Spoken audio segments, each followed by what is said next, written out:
안녕하세요. 글로벌 종합 일간지 아시아투데이입니다. 한 주간의 여론의 흐름을 짚어보는 시간입니다.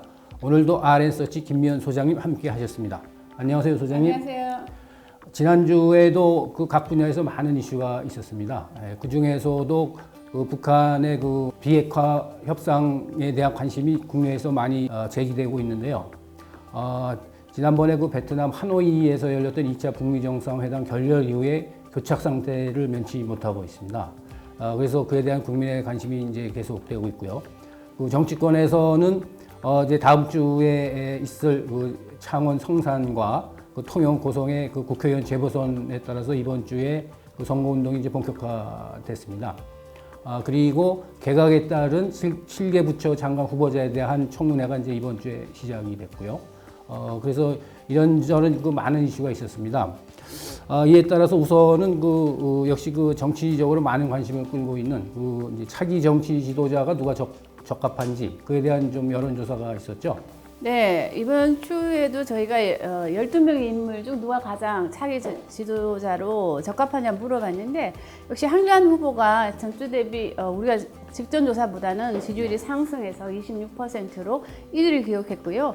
다음은 이제 이낙연 총리가 17%로 2위를 기록했습니다. 근데 이제 한교안 후보의 지지율 상승은 이 자유한국당 지지율 상승과 매우 연관이 있는데요. 자유한국당 지지층에서는 71.2%가 한교안 후보를 지지하는 것으로 조사됐습니다. 네, 그리고 이제 한교안 후보의 지지율을 좀 보면요. 60세 이상. 그리고 아까 제가 말씀드린 것처럼 자유한국당 지지층에서 아주 쏠림 현상이 지금 일어나고 있고요. 그리고 자영업, 노동자, 은퇴, 주부, TK 지역에서 상대적으로 매우 높은 지지를 받는 것으로 조사되고 있는데 저는 다시 말씀드리면 한교안 후보는 지금 딜레마에 처한 상황이라고 볼 수 있습니다. 왜냐하면 한교안 후보의 지지율이 제가 좀 전에 말씀드린 것처럼 계속 오르기 위해서는 자유한국당 지지율이 올라야만 됩니다. 자유한국당 지지율이 큰 폭으로 상승을 해야만이 한교안 후보의 지지율도 상승하는 수 있는데요. 저는 개인적으로 볼 때 자유한국당 지지율이 지금 상승하고 있는 이유는 가장 큰 거는 역시 반사이익이지 않습니까? 네. 집권 여당에 대한 반사이익으로 보여지는데 그러면 그 반사이익을 계속 보기 위해서는 계속 경제 환경이 나빠야 되고 두 번째는 북한과의 관계가 계속 안 좋은 상태가 지속이 되어야만이 자유한국당도 지금 반사이익을 볼 수 있거든요. 그런 관점에서 본다면 반사이익을 보는 건 아시다시피 한계가 있습니다. 그렇다면 이 한교안 후보도 지지율을 끌어올리기 위해서는 뭔가 한교안 후보 나름대로의 중도층을 흡수할 수 있는 콘텐츠가 필요한데요. 지금 상황에서는 한교안 후보도 어떻게 하면은 중도층의 표심을 어떤 식으로 끌어올 수 있느냐.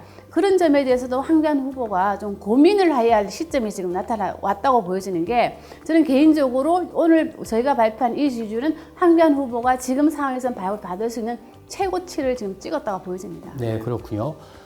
역시 지금까지의 한교안 대표의 지지도는 어떤 정부 여당의 어떤 실정에 대한 반사이기 때문에 유지가 되는 거라고 지금 말씀하셨습니다. 그래서 이런 하나의 벽을 돌파하기 위해서는 역시 제대로 된 대안 정책 이것이 좀 필요하다는 말씀이시죠? 그래서 이제 대안 정책이라고 하더라도 그것이 20, 30대, 40대 특히 이제 중도층 서울 수도권에서 들의 중도층의 마음을 좀 흡수할 수 있는 그런 콘텐츠가 지금 절실히 필요하다고 보여지는 게 왜냐하면 제가 아까 말씀드린 것처럼 지금에서 자유한국당 상승세는 정부에 대한 반감이거든요. 그런데 그것이 끝까지 지속되라는 법은 없는 법이기 때문에 그런 관점에서 봤을 때는 이것이 지금 최고침을 찍고 난 뒤에는 하락하는 모양새를 보였을 때는 대응하기가 매우 힘들어진다는 거죠. 그래서 지금 좋을 때 미리 준비하는 게 필요하지 않나 싶습니다. 네, 그렇습니다. 근데 이제 오늘 우리가 저희가 발표하는 조사에서 또 우리가 좀 눈여겨봐야 될 대목이 뭐냐면 저는 이재명 경기도지사입니다. 네. 이재명 경기도지사 지지율이 8.3%를 지금 기록을 했는데요. 지금 재판이 진행 중이지 않습니까? 그 재판 결과를 지금 한마디로 진보 진영이 상당히 지금 진지하게 지금 바라보고 있는 것 같습니다. 그래서 이제 이재명 지사의 재판 결과에 따라서 저는 이 이재명 지사의 지지율도 상당히 흔들릴 공산이 크다고 보여지거든요. 네. 그런 관점에서 봤을 때 아마 저희도 이제 이재명 지사의 지지율이 어느 쪽으로 움직이는가를 좀 지켜봐야 되지 않을까 싶습니다. 네. 또 그 여권 그 차기 지도자로 꼽히는 사람 중에서 그 지난번 조사 때는 김경수 경남지사의 지지도가 조금 높았었거든요. 네. 근데 이번에는 조금 떨어지고 그 대신에 박원순 서울시장의 그 적합도 지지도가 조금 올랐어요. 그건 어떻게 볼 수가 있을까요? 어쨌든 간 김경수 지사는 지금 뭐 다 아시다시피 지금 뭐 감옥에 있지 않습니까? 예. 그러다 보니까 언론 노출이 되는 게 뭐 재판에 대한 그런 내용만 지금 언론에 노출이 되는 반면에 박원순 현 시장, 서울시장 같은 경우는 뭐 서울의 시정이라든가 뭐 여러 가지 20, 30대에 대한 대책 뭐 이런 것이 이제 발표되다 보니까 언론에 대한 집중도가 높아지다 보니까 이런 결과를 좀 가져온 것 같습니다. 그리고 한 가지 더 붙이자면 지금 이 야당 후보 중에 소위 말해서 이제 보수당의 지지율을 좀 보면요. 네. 한교안 후보한테 모든 보수층이 지금 쏠림 현상을 보이고 있습니다. 네, 그리고 2등은 지금 오세훈 전 시장인데요. 5.2%. 이 1, 2와 2위의 차이가 지금 거의 20%포인트 이상 나는다는 거죠. 그러니까 한교안 후보가 흔들리면 보수층은 무너질 수밖에 없다는 거예요. 그러니까 결과적으로 한교안 후보한테 지지율이 이렇게 높이 나오는 거 쏠림 현상이 한편으로는 보수층에서는 좋을 수도 대안 후보로서 좋을 수도 있지만 만약에 한교안 후보가 정치적인 타격을 받았을 때는 이를 받아갈 만한 후보가 없다는 것도 하나의 문제점이 지적될 수 있는 반면에 집권 여당 같은 경우는 이낙연 후보가 만일에 타격을 보더라도 그거를 받아갈 후보들이 여러 명이 지금 있다는 사실입니다. 그런 관점에서 봤을 때 한교안 후보에게 보수층이 이렇게 쏠림 현상은 한교안 후보 개인한테는 좋을지 모르지만 전체 보수 진영을 봐서는 그다지 좋은 현상은 아닌 것 같습니다. 네, 자유한국당으로서는 좀 참고해봐야 할 좀 사항인 것 같습니다. 그리고 이와 관련해서 역시 각 정당 지지도 조사가 있었죠. 네. 오늘 뭐 정당 지지율 조사를 보면요. 뭐 더불어민주당, 자유한국당 지지율이 다 상승한 것으로 나타났습니다. 그렇게 나왔나요? 예, 더불어민주당 지지율은 39.2%로 40% 쪽에 가깝게 났고요. 자유한국당은 31.8%로 30%의 지지율을 한 3주 만에 또다시 넘은 거죠. 네, 그런 거를 봤을 때 자유한국당도 지금은 상승세를 좀 유지하고 있는 걸로 조사됐습니다. 근데 좀 안타까운 거는 더불어민주당 지지율이 40%의 벽을 지금 넘지 못하고 있다는 거. 네. 이건 또 더불어민주당에서 좀 고민해야 될 부분이 아닌 것 같습니다. 이 미세먼지 여파라든가 그리고 이제 20대의 어떤 20, 30대의 그 고용 불안 이런 것들이 더불어민주당의 주 지지층들로 하여금 공포감, 불안감을 느끼게 하기 때문에 이 40%의 지지율을 넘지 못하고 있다는 것은 더불어민주당이 좀 고민해야 될 부분이지만 20대에서는 그나 꾸준히 20, 30대 40대에서는 꾸준하게 더불어민주당 지지율이 높게 나오고 있습니다. 네, 그렇군요. 요거는 좀 더불어민주당에서도 이 지지율에 만족하지 말고 좀 더 확장하는 그런 노력이 좀 필요해 보입니다. 네, 그렇군요. 자유한국당도 좀 올라가고 더불어민주당도 지지도가 조금 올라가면서 역시 국민의 마음이 이 두 정당으로 또 쏠리고 있다고 볼 수가 있지 않을까요? 그렇습니다. 이제 진보 보수가 이제 본격적으로 결집을 한 모양새를 보여지는데요. 저는 이 자유한국당 지지율 상승에는 바로 60세 이상입니다. 네. 60세 이상과 50대에서 전폭적인 지지를 받고 있는데요. 60세 이상에서는 45.7%, 가반 정도가 자유한국당을 지지하고 있는 걸로 조사됐습니다.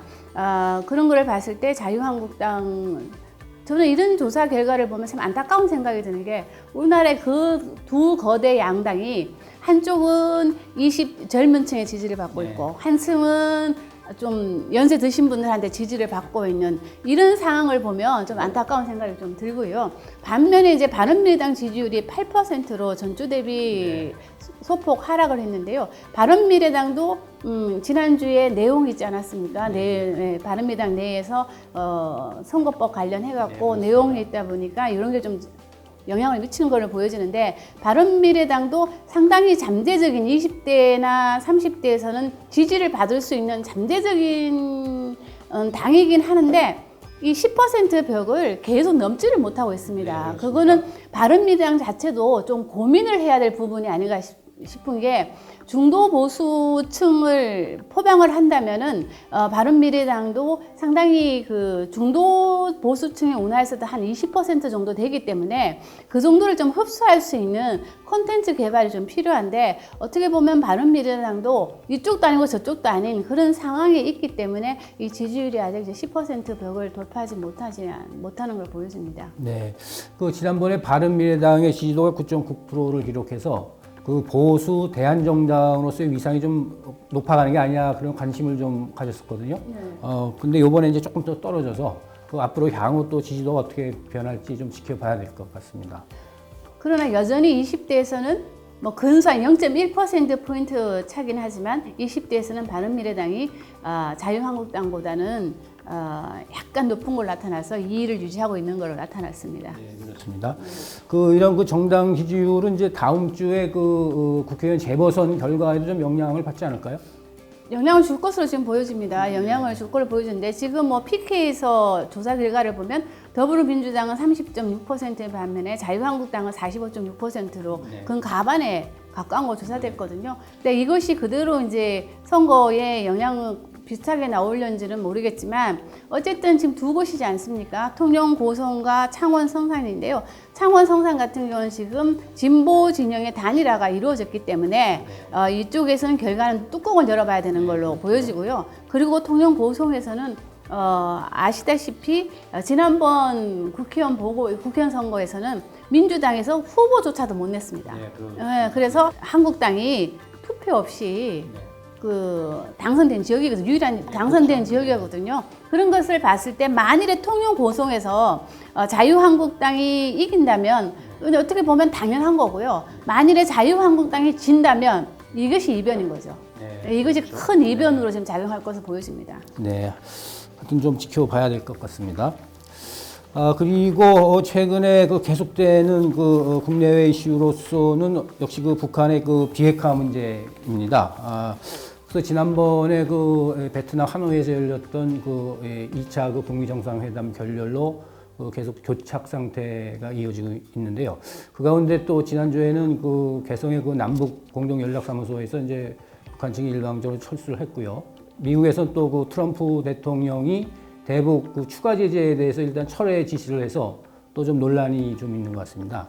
근데 이런 교착 상태가 지속되는 것은 역시 미국이 원하는 완전한 비핵화와 또 북한이 요구하는 단계적 비핵화, 그 차이 때문에 계속되는 게 아닌가 이런 생각이 드는데 이와 관련해서 국민의 생각이 좀 궁금한데요. 좀 조사된 게 좀 있죠? 지금은 이제 제재 강화냐, 지금 이제 북한 문제를 해결하기 위해서는 두 가지 지금 상황이 지금 부딪히는 걸로 보이는데요. 하나는 제재 강화를 통해서 북한을 경제적으로 고립을 더 심하게 압박을 하면 결국은 핵을 포기할 거다는 주장과 그렇게 제재를 강화해서 북한이 손들고 나올 리는 없으니 조금 숨구멍을 털어줘 가면서 북한을 자연스럽게 비핵화로 유도하자. 지금 이 두 가지 상황이 지금 부딪히고 있는 것 같은데요. 그것에 대해서 우리 국민들의 생각은 팽팽하게 맞서는 것으로 됐습니다. 그러니까 찬성은 37.9%, 반대는 39.9%로 유보층이 20%가 넘는 것으로 됐습니다. 그러니까 이게 찬성이 어느 쪽이 높다고 말할 수는 없는 상황이고요. 보면은 국민들도 지금은 어느 쪽이 맞는지를 제대로 가늠하기 힘든 거다. 과연 북한에게 제재를 완화시켜서 한다면 북한이 정말 시간이 지날수록 비핵화를 할 것인지 그거에 대한 의문도 지금 국민들이 갖고 있는 거고 아니면 북한을 더욱더 제재를 강화하다 보면 북한이 끝내는 그 제재를 견디지 못해서 손들고 나올 것이다.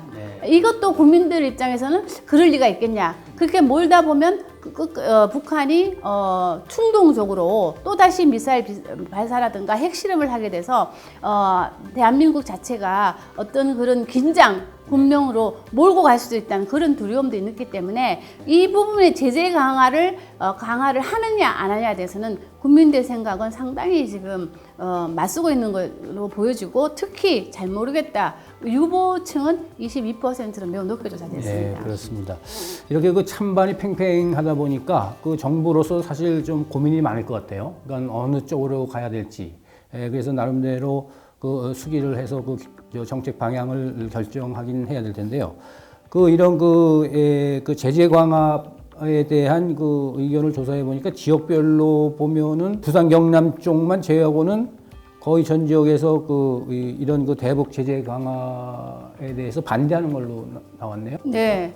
그렇습니다. 근데 이거는 이제 지역별로도 뭐 큰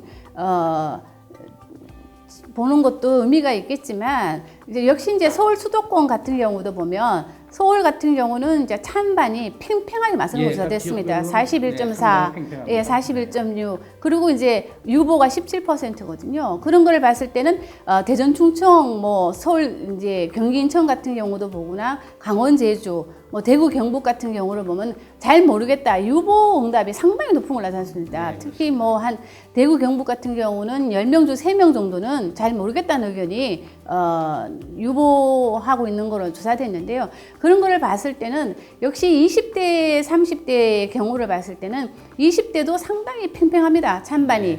반면에 이제 40대도 팽팽하고요. 30대도 마찬가지인데 다만 이제 60세 이상에서만 반대 의견이 제재 강화를 찬성하냐 반대하냐 물어봤을 때 찬성 의견이 좀 높은 걸로 나타났습니다. 예, 약간 60대 이상도 하여튼 팽팽하게 나왔. 그러니까 전 연령, 전 지역 할 거 없이 전부 다 팽팽하게 조사된 반면에 지지 정당별로 보면은 더불어민주당에서는 이제 반대 의견이 높은 건 뭐 당연하다고 보여지고요. 자유한국당에서도 본다면은 찬성 의견이 높은 거죠. 그건 뭐 당연한 걸로 보여지는데 바른미래당에서는 이 제재 강화가 필요하다는 의견이 64.8%입니다. 매우 높게 조사됐거든요. 그걸 본다면 이런 조사 결과를 본다면 자유한국당보다는 바른미래당 지지자들이 안보 분야에서는 더 강경한 게 아니냐 이런 거를 지금 예상해 볼 수 있습니다. 네. 지금도 말씀하셨지만 바른미래당 지지층에서 어쨌든 대북 제재 강화를 찬성하는 게 상당히 좀 높게 나왔어요. 매우 높은 거 나타났거든요. 이런 거를 봤을 때는 바른미래당의 포지션이 안보 면에서는 뭐 자유한국당보다는 더 보수적인 사람들이 지지층이 있는 걸로 보여지고요. 그런 관점에서 봤을 때 바른미래당의 북한 관련 이슈가 지도부와 지지층하고는 좀 괴리가 있는 게 아닌가 보입니다. 네, 그렇습니다. 이번에 대북 정책과 관련한 이런 여론조사 결과가 정부의 대북한 정책이 어떻게 반영이 될지 좀 지켜보도록 하겠습니다. 네. 지금까지 RN서치 김미연 소장님과 함께 지난주의 이슈에 대해서 여론 흐름을 짚어봤습니다. 감사합니다.